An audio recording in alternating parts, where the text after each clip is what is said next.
آیا رښتیا هم سمیع سادات له طالبانو سره یو ځای د پاکستان په مقابل کې تازه جنگ شروع کړی دی؟ سادات به څنګه له پاکستانه د خوست، نیمروز او کونړ د شهیدانو غچ واخلي؟ دا به په دې ویډیو کې وګورئ، خو لومړی چینل در سره سبسکرایب کړئ.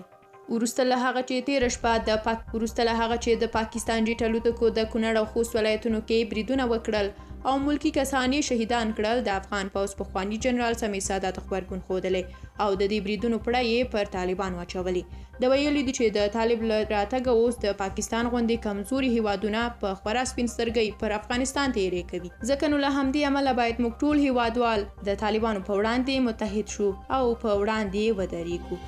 سادات په دې وروستیو کې د طالبانو په وړاندې د خبرو خورا ګرمه جبهه نیولې او ګواښ یې کړی دی چې د طالبانو په وړاندې به درېږي. څو ورځې وړاندې د پوځ ډېر پخواني جنرال په یوه صوتي مکالمه کې چې پر ټولنیزو رسنیو خپره شوې ویلي و چې د طالبانو په وړاندې درېږي او جګړه به ورسره کوي. هغه وویل چې د طالبانو په وړاندې سیاسي، مدني او وسلوال حرکتونه پیل کوي او افغانستان به له دې پدیدې غم او جنجال خلاصوي. د پخوانیو سرتیرو او نظامیانو ته په خبرو کې وویل چې روژې په ښه توګه پای ته ورسوئ، اختر تیر کړئ، له هغه وروسته موږ راګرځو. طالبانو بیا د سادات دا خبرې د تبصرې وړ نه دي بللي، ولې سادات ګوتڅنډنه ورته وکړه چې د جګړې په ډګر کې به خبرې سره کوو. اوس تازه ویرې دا دي چې آیا افغانستان خو به د یوې کورنۍ جګړې لور ته نه بیول کیږي؟ د طالبانو سرزوري او په دې برخه کې نه فکر او بې پروایي ته وکتل شي نو شونې ده چې بله جګړه به پیل کیږي او یو ځل بیا به یې قیمت خوار ملت ګوره کوي. په شمالي ولایتونو کې د مقاومت ډله او په یو شمېر ولایتونو کې نورې نظامي ډلې چې تازه په تازه د خپل موجودیت اعلان کړی دی، خلک د یوې بلې جګړې د پیل لپاره په تشویش کې اچولي. عبدالله میاخیم لیکلی دی چې د خدای په وحدانیت او د طالب په غلامۍ او جهالت کې هیڅ شک نشته.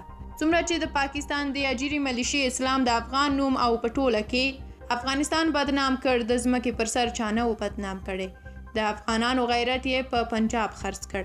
د اسلام تر نامه لاندې رسول الله صلی الله علیه وسلم د ترهګریز برید مشر کړ او په خپلو روزنیزو کمپونو کې د لوڅو عکسونو ښکارولو او خیالي جنت جوړولو سره تنکي ځوانان او ماشومان د جنت او حورو په خوب او خیال ترهګر کړل.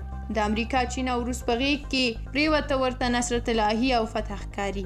ولس له بېکارۍ، لوږې او سترو ستونزو سره مخ دی، خو دوی بیا شپه او ورځ د خلکو په کار کې کاروي. هره ورځ د خلکو وژنه او شکنجه ورته روا ښکاري. دروغ او فساد یې هره ورځ لکه لمر داسې خلکو ته راښکاره کیږي. په خپلو ځانمرګو بریدونو چې زرګونه یې بېګناه افغانان ووژل ویاړ کوي.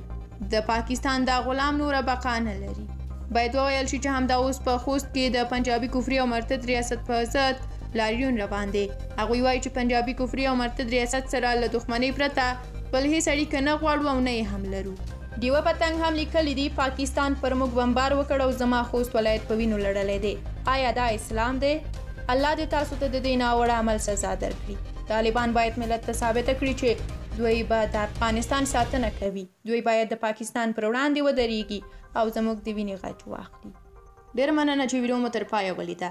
تاسو خپل نظریات په کومنټ کې ولیکئ او هغه لیدونکو چې تر اوسه سوله افغان نه ده سبسکرایب کړي نو حتما یې اوس سبسکرایب کړئ. تر بیا بلې ویډیو د خدای په امان الله مو بچ.